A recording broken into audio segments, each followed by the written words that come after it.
Olá pessoal, esse é mais um programa Bem Família e hoje nós vamos falar sobre um assunto super importante pra gente, tá, mulherada? Nós vamos falar sobre o Março Lilás. Você sabe o que é? Então tá, fica ligadinha no nosso programa que nós vamos falar sobre esse assunto agora. Eu espero por vocês.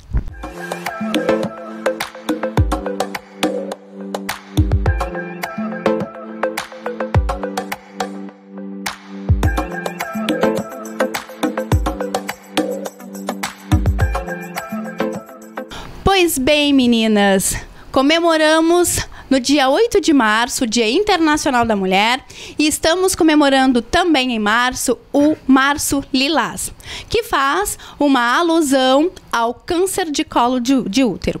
E hoje nós estamos aqui com o Dr. Renan Prato, ele que é ginecologista e obstetra aqui da cidade de Guaíba e vai falar um pouquinho a respeito do câncer de colo e várias outras coisas então que nós temos dúvidas. Obrigada, doutor Renan. Boa tarde. Muito obrigada por estar presente, então, falando nesse assunto muito importante, né? Que é o câncer de colo do útero, que acredito que nós, mulheres, temos, né, a dúvida, né? E hoje estamos aqui, então, para falar um pouquinho a respeito desse assunto e para falar também sobre o Março Lilás, né? Então, para falar a respeito desse assunto, qual é a importância do Março Lilás para as mulheres? O Março Lilás, ele é uma data alusiva que chama a atenção à importância do câncer de colo de útero, que é uma doença onipresente, né, e que a gente deve chamar então nas redes sociais, nos veículos de comunicação, porque ele não pode passar despercebido.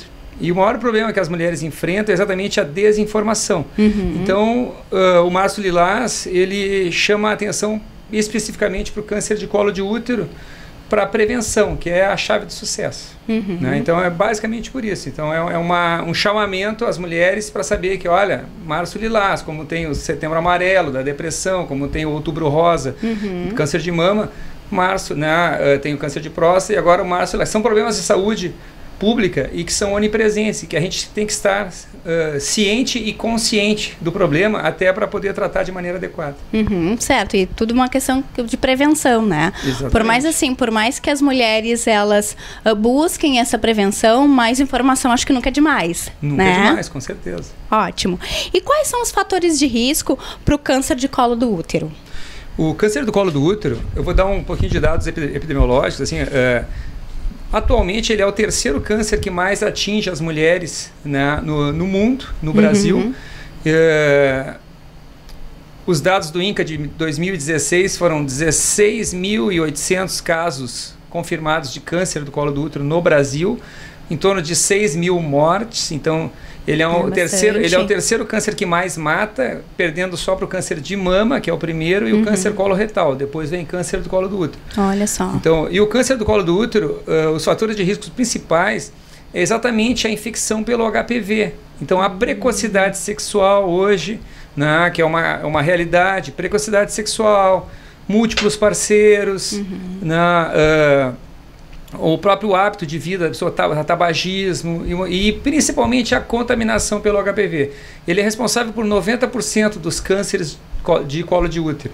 Então, hoje em dia nós temos, a paciente tem que ter consciência disso. Se ela faz parte de um grupo de risco, né, de promiscuidade, de alta rotatividade sexual, né, ela deve fazer a prevenção através do exame citopatológico, que é a principal fator de prevenção do câncer do colo do útero, é o citopatológico. E o citopatológico, ele está indicado a partir do momento que a menina passa a ter relações sexuais, né, ela já deve fazer uma avaliação para ver como é que está o colo e para ser orientada. Depois a gente vai orientando, né, no segmento dessa paciente. Então, o segmento é fundamental. O paciente que faz segmento, dificilmente ela vai ser pega de surpresa, e qualquer lesão inicial é tratável. É muito triste para a gente, nós médicos, pegarmos uma paciente que chega com um câncer inoperável, já que vai para quimio, radioterapia. Né? Isso é triste para o profissional. O ano retrasado eu tive 7 casos no consultório de câncer de colo. Uhum. E uma paciente foi a óbito com 25 anos de idade. Puxa, super jovem, super jovem. Na primeira quimioterapia ela faleceu. Uhum. Então isso, né, pra gente que é médico também choca muito. Eu já vi meninas de 18, 20 anos indo a óbito em Porto Alegre, na época que eu era residente, e isso me chocou bastante. Então é importante vocês com a disseminação, né, de orientar e a paciente. E outro problema que a gente tem é que o câncer do colo do útero, ele atinge mulheres jovens. Então, com essa precocidade sexual, muitas vezes são adolescentes. E o adolescente se acha imortal. Ela não vai a médico, ela acha que não vai morrer nunca. Sim. Fuma maconha, não se alimenta. Então, tudo e mais o HPV. Então, é um prato cheio para o tumor se disseminar e progredir. Né? Então, muitas vezes ela chega para a gente quando já está num estado lastimável. Sim, mais avançado. Então, por isso que é importante, né, o chamamento nas escolas, nos veículos de comunicação, da paciente ter consciência do problema e saber que é simples, é só prevenir, é fazer o preventivo nos postos de saúde.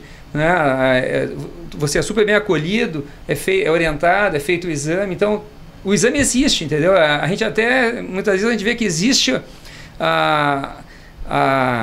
do câncer do colo, existe bastante a oferta da prevenção e muitas vezes a população, por desconhecimento ou por falta de informação, não procura. Não procura. Né? Então é um paradoxo isso, mas existe a prevenção, existe as ofertas de tratamento, só que as pacientes não vão. E a vacina do HPV, até já me antecipei, né? Então o HPV é o principal fator de risco e existe vacina que é super segura. No último congresso agora, o ano passado, que foi em Porto Alegre, o brasileiro, de ginecobstetrícia, foi bem comentado isso. Quer dizer, a vacina do HPV deve ser feita em todas as meninas a partir dos 9 anos. Está oferecido na rede pública gratuitamente e deve ser feito. Ela é super segura. Essa vacina tem um problema. Se a paciente perder essa oportunidade de fazer o jovem a partir dos 9 anos, e os meninos também está indicado, ela é altamente imunogênica. Em duas aplicações, ela geralmente é o suficiente. Se a paciente não fizer e deixar para mais tarde, depois dos 21 anos são 3 doses. E aí não tem mais pelo SUS, só particular. Só particular. E o custo é elevado, né? Sim. Infelizmente ela está custando R$650 hoje cada dose. Barato. Então acaba saindo pesado. Sim, pesado. Paciente, né? Pois é, e agora falando, né, sobre a questão da vacina, como o doutor tinha comentado, referente a a importância da vacina, mas existe também um certo preconceito e a gente está fazendo esse alerta, né? Eu trago também, né, pela minha formação por ser psicóloga e atendendo os pacientes, existe essa resistência, na verdade, a respeito da vacina, né? Porque existe essa polêmica que a vacina vai excitar, né, o estímulo, né, da questão da relação sexual.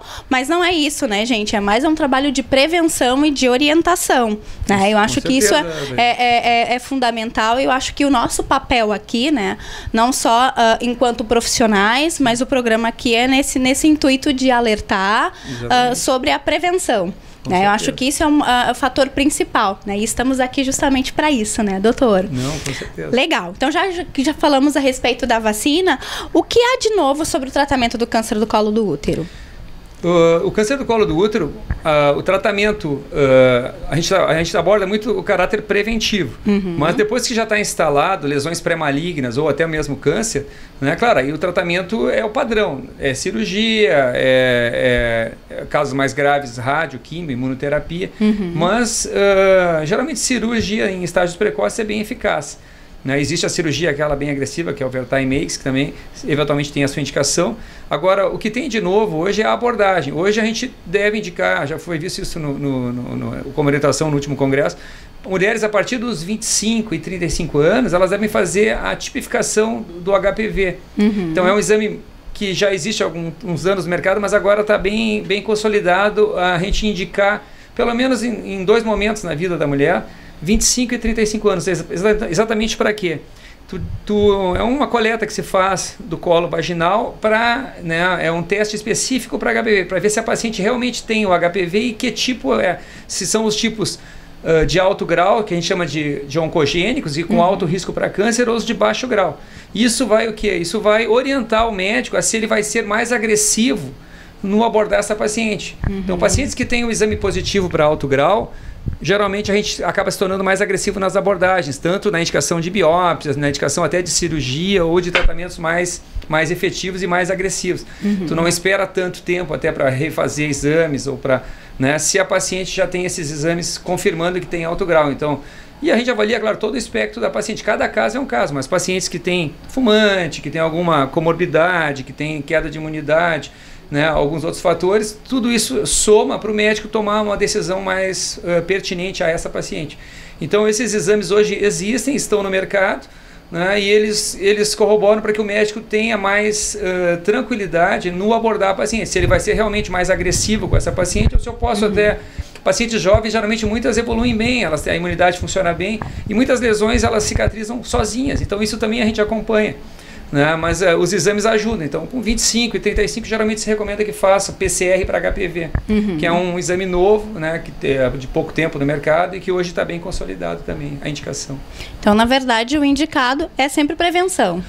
O indicado, a chave do sucesso para tudo é, né, prevenção. Né? Prevenção, atividade física, com alimentação, certeza. Enfim, acho que não. O que nós estamos falando aqui não é nenhum segredo, né? Não é nenhum segredo. Mas a prevenção, a gente diz, até o que a gente ouve muito assim, muitas vezes andando na rua, em elevadores, assim, as pessoas comentando: por que eu vou procurar se eu não tenho nada? Não tem nada. Né? E a gente dá risada como médico, a gente diz: o corpo da gente é como se fosse um automóvel. Então, assim, o que é um automóvel? Se eu simplesmente andar com um automóvel, pego um carro zero e ligo e ando, e eu digo: olha, eu não estou sentindo nada, o carro está andando, tá bom. Eu não posso pensar assim. Sim. Esse carro vai durar 10, 20, 30 mil quilômetros e vai estourar. Estoura pneu, estoura alguma coisa, estoura motor. Alguma coisa vai estourar, né? Exatamente, porque faltou exatamente o quê? Prevenção, né? Manutenção preventiva. O corpo da gente é igual, não é simplesmente usar e achar que tá tudo bem. Né? Quer dizer, ele vai sofrer um desgaste, ele vai sofrer alterações que a gente vai ter que corrigir ao longo do trajeto. Verdade. Né? Então, a prevenção é a chave do sucesso, né? Seja para doenças, né, crônico-degenerativas, né? Então, isso é a chave do sucesso. Né, doença arterial, doença coronariana, né, o câncer. Então, tudo tem prevenção hoje. E as pessoas estão vivendo mais e melhor hoje graças à prevenção, a cuidados preventivos. Tanto que a faixa, cada vez mais, né, as pessoas vivem mais. Os centenários é a faixa etária que mais está crescendo. Né, pessoas com mais de 100 anos, cada vez temos mais. Né, então, isso é uma realidade. E graças a quê? Graças à prevenção. Né, então, isso é importante. Claro, perfeito. E, Renan, assim, falando um pouquinho, né, sobre essa questão, como tu disse, né, sobre o útero, vamos falar um pouquinho sobre essa questão do sangramento uterino, né? Para que as nossas telespectadoras também, que estão nos assistindo, tenham um pouco dessa noção, já que a gente está falando sobre prevenção, a importância do tratamento, de buscar, né, auxílio profissional. Mas vamos falar um pouquinho sobre a questão do sangramento uterino. Quando é que a gente tem que observar e, opa, isso não é normal? Tá. O sangramento uterino, a gente chama de sangramento uterino anormal. É uma das maiores causas de procura ao ginecologista. Né? Então, cada faixa etária, seja na infância, meninas, antes mesmo da menarca, da primeira menstruação, adolescentes, mulheres adultas, mulheres pós-menopausa, cada faixa etária existem quadros de sangramento uterino que podem ocorrer e conforme a faixa etária tem as suas, digamos, causas mais comuns. Né? O sangramento uterino pode ser até por um câncer de colo, pode ser por um câncer de endométrio, da parte mais de dentro do útero, né? E pode ser por outras causas também. Mas, então, a maior causa, digamos, grosseiramente falando, é por disfunção hormonal. Então, aí é que acomete mais em pacientes mais jovens, né? E geralmente, então, mulheres também na perimenopausa apresentam algum grau de sangramento uterino disfuncional, que aí a gente vai avaliar, e aí essa sim tem mais, as mulheres perimenopausa muitas vezes tem disfuncional por alteração hormonal, mas também tem por miomas, por pólipos, por outras alterações orgânicas que podem acontecer no útero. Então as causas são várias, mas a maior causa de procura ao ginecologista é por sangramento, né, alterado. E então é importante a mulher, conforme, se ela tiver algum sangramento que ela vê que não está de acordo, ela deve procurar o médico ginecologista, que ele vai orientar, porque esse é o nosso dia a dia. Sim. Né? Então, baseado na faixa etária, baseado na queixa específica, a gente vai ver o que está causando. As próprias pílulas causam bastante, muitas vezes, sangramento disfuncional. Né? Então, o uso inadequado, muitas vezes esquece de tomar, sangramento por privação. Então, tem várias causas. Né? E aí a importância da paciente não ficar, muitas vezes, esperando muito tempo. Até um aborto, né? Um aborto, muitas vezes a paciente pode falhado o método contraceptivo e está abortando, começou com sangramento agudo. Então tem N causas. Algumas causas, né, em pacientes jovens, por exemplo, a gente tem que estar sempre atento, porque muitas vezes pode ser uma gravidez ectópica, por exemplo, que pode levar até um quadro de evoluir para um óbito. Então muitas vezes pode ser alguma coisa grave, como pode ser uma coisa simples. A grande maioria dos sangramentos geralmente não é nada tão grave, geralmente são sangramentos por alteração hormonal que tu corrige e a paciente fica bem. Mas alguns podem ser realmente complicações, mesmo numa mulher jovem. Uma mulher jovem, o risco é uma gravidez ectópica, alguma coisa assim, que pode evoluir rapidamente até para óbito. Né? Então, prestamos atenção, então. Exatamente. Quando tiver um sangramento, né, se tu não tiver certeza, procura o teu médico que ele vai te orientar. Busca o profissional. Isso. Legal. E sobre a prevenção, a gente falou, né, a questão da prevenção, sempre buscar manter, né, a vida saudável, alimentação saudável, enfim, a gente sabe que a prevenção, né, é o segredo de tudo, né? Mas se a prevenção, né, ela é o segredo da vida longa, então me diz ali, né, quais são os segredos, né, ou quais são as dicas, então, que o doutor pode estar passando pra gente.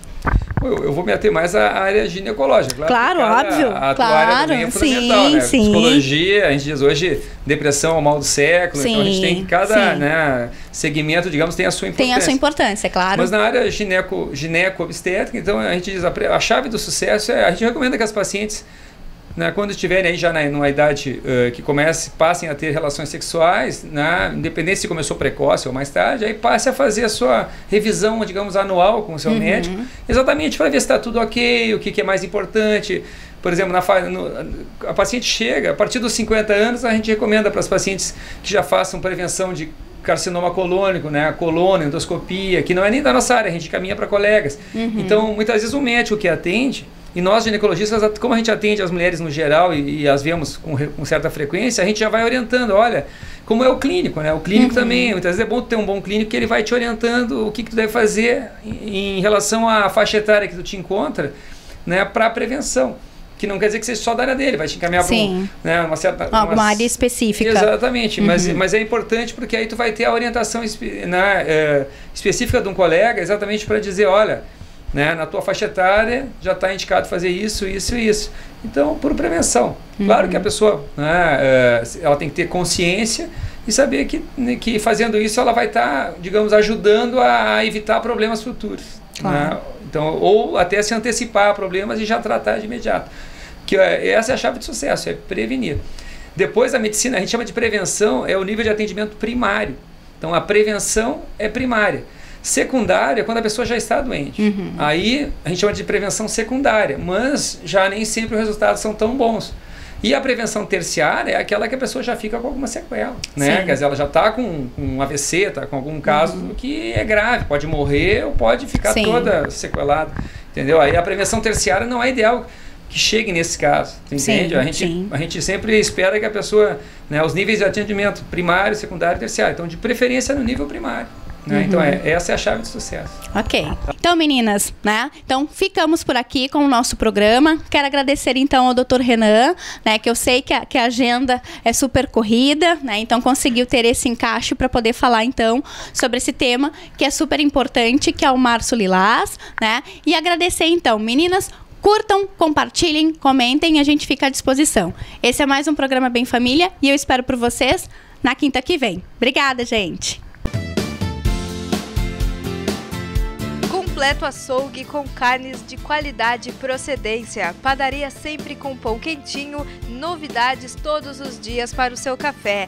Todos os sábados, as famosas feiras de doces e salgados. E aos domingos, aquele churrasco ao meio-dia, feito com carinho para você e sua família. Quer economia, qualidade e atendimento diferenciado?